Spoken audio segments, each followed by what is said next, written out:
नमस्कार। हिंदी नाटक के विकास के दूसरे खंड पर आज हमारी और आपकी बातचीत होगी।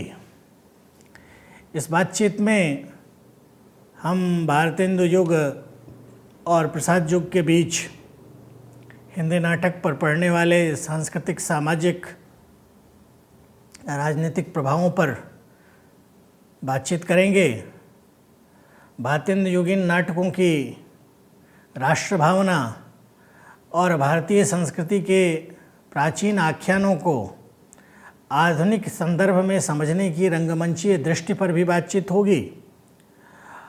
प्रसादोत्तर नाटक की उपलब्धियों को मूल्यांकित करने की एक कोशिश की जाएगी और ऐसी प्रस्तावना करने की कोशिश होगी कि प्रसादोत्तर नाटक अपने विभिन्न विधागत विस्तारों को कैसे संभव करता है। नाट्य साहित्य के भविष्य की संभावनाओं और अध्ययन की नई दिशाओं से भी कुछ बिंदुओं पर आपसे बातचीत की जाएगी। आपको ध्यान है कि नाटक के इतिहास में प्रसाद केंद्र में है। प्रसाद यानी जयशंकर प्रसाद, प्रसाद युगीन, प्रसाद पूर्व और प्रसादोत्तर। नाटक की जब हम बातचीत करते हैं तो इसी संदर्भ में बात करते हैं। लगभग हर हिंदी की साहित्यिक विधा में एक व्यक्तित्व केंद्र में है। उपन्यास में प्रेमचंद केंद्र में है, नाटक में जयशंकर प्रसाद केंद्र में है, आलोचना में रामचंद्र शुक्ल केंद्र में है। प्रसाद पूर्व युग के संदर्भ में आपको जानकारी है। सन 1905 में बंगभंग हुआ। बंगभंग लॉर्ड कर्जन के द्वारा संभव किया गया। बंगभंग भारतीय मानस क्षितिज पर एक गहरा प्रभाव डाल कर गया था। एक प्रभावशाली आंदोलन के रूप में उसकी प्रतिक्रिया आई। सरकार ने इस आंदोलन को दबाना चाहा। इस आंदोलन ने एक सर्वदेश व्यापी रूप धारण किया।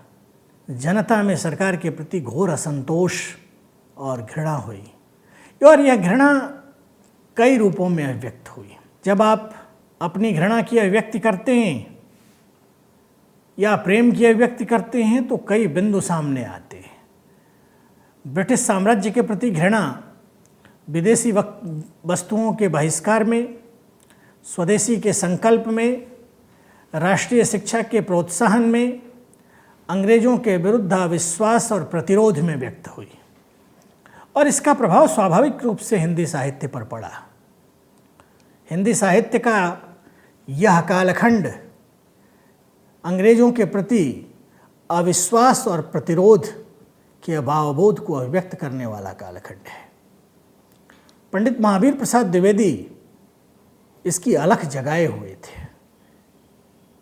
देश की चेतना में यह भावुकता और बुद्धिवाद के संधिकाल का विषय था। इस काल में नाटक साहित्य के विकास का विवरण इन्हीं परिस्थितियों के संदर्भ में व्याख्यायित किया जाना चाहिए। आपको ध्यान है कि महावीर प्रसाद द्विवेदी साहित्य की स्वदेश्यता के पक्षधर थे। स्वाभाविक रूप से वो नाटक की स्वदेश्यता को भी जरूरी मानते थे। उनकी एक पुस्तिका है नाट्यशास्त्र। नाट्यशास्त्र में उन्होंने नाटक को लेकर जो निर्देश दिए उससे अनेक लेखक प्रभावित भी हुए और अनेक लेखकों की प्रतिभा और योग्यता को पहचानने का एक अवसर भी द्विवेदी जी ने दिया। द्विवेदी जी नाटक के विषय में कहते हैं कि नाट्यशास्त्र के नियमों को पढ़कर ही कोई अच्छा नाटककार नहीं हो सकता है। अच्छा नाटककार वही हो सकता है जो अच्छा कवि और अच्छा लेखक है और जो अपनी लिपिबद्ध वाणी में मानसिक विकारों का सजीव चित्र खींच सकता है। यह महावीर प्रसाद द्विवेदी का वाक्य है जो साहित्य विचार महावीर प्रसाद द्विवेदी के पृष्ठ 151 पर है। भारतेंदुकालीन नाटकों में रंगमंचीयता का विशेष ध्यान था। पर द्विवेदी युगीन नाटकों में भाषा परिष्कार पर विशेष बल दिया गया। भारतेंदु की युग के व्यंग हास की धारा के स्थान पर द्विवेदी युग में उपदेश प्रधान नाटकों की रचना की गई। भारतेंदु काल के नाट्य आदर्शों से अनुप्राणित होकर अनेक साहित्यकारों ने द्विवेदी युग में नाट्य मंडलियाँ तो स्थापित की, उन्होंने नाटक और रंगमंच को समृद्ध करने का प्रयास भी किया, लेकिन साहित्यिक आदर्शवाद और स्वोद्देश्यता के कारण प्रहसन और व्यंग की धारा कमजोर हुई। इस काल के नाटकों को भारतेंदु युगीन चेतना का उत्तरार्ध कहना भी उचित लगता है। द्विवेदी युग में पौराणिक, ऐतिहासिक, सामयिक, रोमांचकारी और प्रतीकवादों नाटकों की रचना हुई है। पौराणिक नाटकों में राधाचरण गोस्वामी का श्रीदामा जो 1904 में आता है, शिवनंदन सहाय का सुदामा जो 1907 में आता है, ब्रजनंदन सहाय का उद्धव जो 1909 ईस्वी में आता है, गंगा प्रसाद का रामाभिषेक जो 1910 में आता है और बालकृष्ण भट्ट का वेणु संहार जो 1909 में आता है। ये प्रसिद्ध नाटक हैं इस कालखंड के। इन नाटकों के नाम से आपको स्पष्ट है कि पूरी चेतना पौराणिक सांस्कृतिक चेतना से निर्देशित है। ऐतिहासिक नाटकों में गंगा प्रसाद गुप्त का वीर जयमल कृत नाटक आता है जो 1903 ईस्वी में आता है। वृंदावन लाल वर्मा का सेनापति ऊदल जो 1909 ईस्वी में आता है। बद्रीनाथ भट्ट का चंद्रगुप्त नाटक है जो 1915 ईस्वी में आता है। हरिदास माणिक का संयोगिता स्वयंवर नाटक है, यह भी 1915 में आता है। इसके अतिरिक्त सामयिक नाटकों में प्रताप नारायण मिश्र की भारत दुर्दशा, शिवानंद शर्मा का भारत विजय जो 1906 में आता है, कृष्णानंद जोशी का नाटक उन्नति कहाँ से होगी, यह नाटक प्रसिद्ध हैं। इस कालखंड में संस्कृत नाटकों के अनुवाद की भी एक परंपरा सामने दिखती है। लाला सीताराम मृक्षकटिकम का 1913 में अनुवाद प्रस्तुत करते हैं। सदानंद अवस्थी 1906 में नागानंद का अनुवाद प्रस्तुत करते हैं। कविरत्न सत्यनारायण उत्तम रामचरित का अनुवाद प्रस्तुत करते हैं। ज्वाला प्रसाद मिश्र वेणी संहार और अभिज्ञान शाकुंतलम का अनुवाद प्रस्तुत करते हैं। मेरा कहना है कि इस कालखंड में अनुवाद और मौलिक दोनों किस्म के नाटक आते हैं। इसी पृष्ठभूमि में जयशंकर प्रसाद का उदय होता है। जयशंकर प्रसाद हिंदी नाटक के इतिहास में एक स्वर्णिम कालखंड को अभिव्यक्त करने वाले नाटककार हैं। छायावादी कल्पना और भावुकता का संयोग देकर उन्होंने नाटक के भावपक्ष को प्रबल बनाया। उनके दार्शनिक चिंतन में नाटकों का विचार पक्ष औदात्यपूर्ण ढंग से प्रस्तुत होता है। भाषा, भाव, विचार अन्वेषण, अध्ययन आदि सभी आवश्यक ज्ञान संबंधी मान्यताओं से सुसज्जित होकर जयशंकर प्रसाद नाटक की भूमि में प्रवेश करते हैं। आप जानते हैं कि उन्होंने आरंभ में 4 एकांकी नाटक लिखे। एकांकी यानी 1 अंकों के नाटक। सज्जन नाम से उनका एक एकांकी 1910 में आया। कल्याणी परिणय 1912 में आया। करुणाजनय भी 1912 में आया और प्रायश्चित 1914 में। जयशंकर प्रसाद ने इसके अलावा नाटकीय प्रयोग करते हुए भी अपनी नाट्य कला का विकास किया। प्रसाद करुणालय के हरिश्चंद्र, प्रागैतिहासिक काल से लेकर महाभारत के पांडव, मौर्य वंश चंद्रगुप्त और मुस्लिम आक्रमण काल के जयचंद्र को अपने एकांकी रचना का विषय बनाते हैं। भारतीय इतिहास की तत्कालीन परिस्थितियों में वर्तमान भारत की अवस्था के कारणों की ओर संकेत करते हैं और उससे मुक्त होने की प्रेरणा भी देते हैं। कथा वस्तु के विकास में उन्होंने मानवीय और अतिमानवीय दोनों किस्म के प्रयोग किए। अपने विचारों को कार्यरूप देने के लिए उन्होंने अनेक ऐतिहासिक नाटक लिखे। विशाख इस दृष्टि का प्रथम प्रयास है और ध्रुवसामनी अंतिम। विशाख में जो 1921 में छपा, वे कहते हैं कि इतिहास का अनुपालन किसी भी जाति को अपना आदर्श संगठित करने के लिए अत्यंत लाभदायक सिद्ध होता है। अजातशत्रु जो 1922 में आता है, जन्मेजय का नाग यज्ञ जो 1926 में आता है, प्रसाद की एक निश्चित विचारधारा को अभिव्यक्त करते हैं। इन तीनों नाटकों में प्रतिहिंसा, करुणा और सहानुभूति का रूप धारण कर लेती है और उनके द्वारा आत्मसंयम और आत्मशासन की प्रतिष्ठा होती है। महत्वाकांक्षा पुरातन को हटाकर नूतन की स्थापना करना चाहती है। जयशंकर प्रसाद के स्कंदगुप्त नाटक में जो 1928 में आता है, चंद्रगुप्त नाटक में जो 1931 में आता है, यद्यपि अलग अलग कालों के इतिहास के प्रतिनिधि पात्र हैं, पर वे सभी पात्र इतिहास के प्रति प्रसाद की दृष्टि को ही वहन करते हैं। स्कंदगुप्त में मानवीय संबंधों के मध्य उहापोह का चित्रण है। चंद्रगुप्त में प्रतिहिंसा और त्याग दोनों का सम्मिश्रण है। उन्होंने एक नाटक लिखा, कामना, जो 1924 में आया। यह प्रतीकवादी परंपरा में लिखा गया नाटक है। नाटक की मुख्य विषय वस्तु भौतिक विलासिता से जीवन में विषमता को उत्पन्न करने वाली वृत्तियों की व्याख्या करना है और ज्ञान के उदय से मंगल विधान की स्थापना का संकल्प लेना है। प्रसाद जीवन संबंधी विचारों को एक घूंट जो 1930 में प्रकाशित होता है में प्रस्तुत करते हैं। इसके अतिरिक्त 1933 में ध्रुवसामनी प्रकाशित होती है और 1915 में राज्यश्री जो प्रकाशित होती है, उसमें नारी समस्या को समकालीन संदर्भों में देखने का तर्क प्रस्तावित किया गया है। प्रसाद ने इतिहास की खोज के आधार पर तत्कालीन युगों के प्रतिनिधि राजाओं और व्यक्तियों को लेकर अपने नाटकों की कथा वस्तु का निर्माण किया है। ऐतिहासिक नाटकों की परंपरा हिंदी में नई नहीं है, लेकिन प्रसाद की ऐतिहासिक दृष्टि राष्ट्र निर्माण के भाव से प्रेरित है।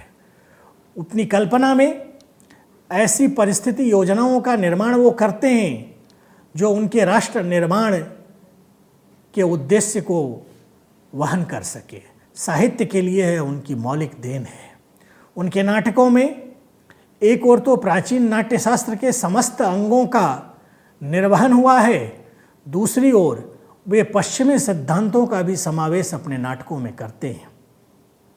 एक ध्यान देने योग्य बात है कि प्रसाद पारसी रंगमंच की शैली से असहमत होते हुए भी अपने नाटकों में गीत काव्य और गीतों की प्रस्तावना करते हैं। उनके नाट्य गीत केवल कल्पना प्रसूत नहीं हैं, वे मानवीय भावों की अनुभूति हैं। विशेष परिस्थिति में उनके गाने वाले पात्र इन गीतों के माध्यम से अपना चरित्र उद्घाटन भी करते हैं। प्रसाद के बाद इस वृत्ति को हिंदी में अपेक्षाकृत संपन्न ढंग से स्थान मिला। भारतेंदु से निकली हुई यह धारा, हिंदी नाटक की धारा, प्रसाद के आगमन के साथ हिंदी नाट्य क्षेत्र में अपनी महत्वपूर्ण उपलब्धि को प्राप्त करती है। जागरिक सूत्रधार के रूप में प्रसाद हिंदी नाटकों को उत्कर्ष तक पहुंचाते हैं। आप कितने बड़े हैं, यह इस तथ्य से सिद्ध होता है कि आपने कितने लोगों को जीवन में बड़ा बनाया। इस स्तर पर अगर आप मूल्यांकन करें तो प्रसाद यानी जयशंकर प्रसाद और भारतेंदु यानी भारतेंदु हरिश्चंद्र दोनों हिंदी के ऐसे नाटककार हैं जिन्होंने अपने समय में न जाने कितने लोगों में रचना धर्मिता का संचन किया। इसी कालखंड में पौराणिक और धार्मिक नाटकों में माखनलाल चतुर्वेदी का कृष्णार्जुन युद्ध जो 1918 में आता है, विश्वंभरनाथ शर्मा कौशिक का भीष्म, यह भी 1918 में आता है। रामचरित उपाध्याय का देवी द्रौपदी जो 1921 में आता है, रामनरेश त्रिपाठी का सुभद्रा जो 1924 में आता है, मैथिली शरण गुप्त का अनघ जो 1925 में आता है, वियोगी हरि का छद्म योगिनी जो 1928 ईस्वी में आता है, उदय शंकर भट्ट का 1935 में प्रकाशित नाटक अम्बा और सागर विजय, मत्स्यगंधा, विश्वामित्र इसी कोटि के नायक है। इन सभी नाटकों में पौराणिक और धार्मिक चरित्रों के आदर्श को सामने रखकर प्राचीन भारत की गौरवशाली परंपरा के आलोक में आधुनिक प्रश्नों का समाधान करने की कोशिश की गई है। इस कालखंड में गणेश दत्त, भंवरलाल सोनी, बद्रीनाथ भट्ट, जगन्नाथ प्रसाद मिलिंद, उदय शंकर भट्ट, गोपाल चंद्र देव, न जाने कितने नाटककार हैं जो प्रसाद से प्रभावित हैं और प्रसाद की शैली में ही नाटक लिख रहे हैं। सामाजिक नाटकों में अगर आप देखें तो लक्ष्मी नारायण मिश्र का सन्यासी जो 1930 में आता है, मुक्ति का रहस्य जो 1932 में आता है, आधी रात 1936 में आता है, मृत्युंजय और चक्रव्यूह जो 1955 में आते हैं, ये नाटक आपके सामने आते हैं। विश्वंभरनाथ शर्मा कौशिक के अलावा प्रेमचंद भी नाटक लिखते हैं। प्रेमचंद का संग्राम नाटक 1922 में आता है, सुदर्शन का अंजना नाटक 1923 में आता है, ब्रजनंदन सहाय का उषांगनी नाटक 1925 में आता है, चंद्रिका प्रसाद सिंह नाटक लिखते हैं जो कन्या विक्रय और लोभी पिता या लोभी पिता के नाम से आया जो 1937 में आता है। ये सभी नाटक सामाजिक विद्रूपताओं को अभिव्यक्त करने वाले नाटक हैं। इस कालखंड में प्रहसन मूलक नाटक भी आते हैं जो अंग्रेजियत का मजाक उड़ाते हैं, जो अपने समाज की विद्रूपताओं का भी मजाक उड़ाते हैं। जेपी श्रीवास्तव का नाम हम सभी जानते हैं। जेपी श्रीवास्तव का उलटफेर जो 1918 में आता है, भूल चूक जो 1928 में आता है, स्वामी चौखंडानंद 1936 में आता है, राधे श्याम मिश्र का कौंसिल की मेंबरी जो 1920 में आती है, गोविंद बल्लभ पंत का कंजूस की खोपड़ी जो 1923 में आती है, बद्रीनाथ भट्ट का लबड़ धौधौ जो 1926 में आती है, सुदर्शन का ऑनररी मजिस्ट्रेट जो 1927 में आती है, इसी तरह के नाटक हैं। उदय शंकर भट्ट ने एक नई धारा की शुरुआत भी की और यह धारा विद्रोहिणी अम्बा के रूप में हमारे सामने आती है। यह भाव नाट्य की धारा है। एक नाम मैं लेना चाहूँगा और वह नाम है भिखारी ठाकुर का। सन 1917 में भोजपुरी लोकनाट्य विदेशिया आता है। इस तरह के प्रसाद युग के नाटकों के क्षेत्र में नूतन प्रयोग और प्रगति का काल रहा है। कथ्य शिल्प और रंगमंच की दृष्टि से भी यह नाटक की सक्रियता और जागरूकता का काल है। यदि हिंदी के पास अपना अव्यावसायिक रंगमंच होता तो इस युग का नाट्य साहित्य और भी समृद्ध होता। प्रसाद युग के अनंतर हिंदी नाटक में प्रयोग का नया विस्तार देखने को मिलता है।